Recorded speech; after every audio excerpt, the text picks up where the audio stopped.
If you find that classes and groups aren't enough for you for grouping articles and contacts, then you can also use classifications, and even more, you can group those classifications into classification types.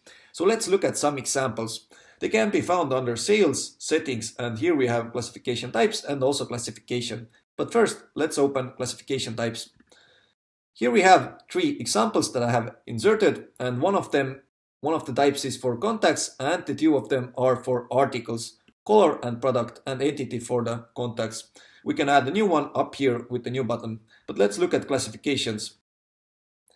I have a few more classifications, and we see that 3 of them are for contacts under the type entity, and more of them we have under articles. For example, 3 colors, blue, yellow, green, and 2 products, girder and infrastructure products.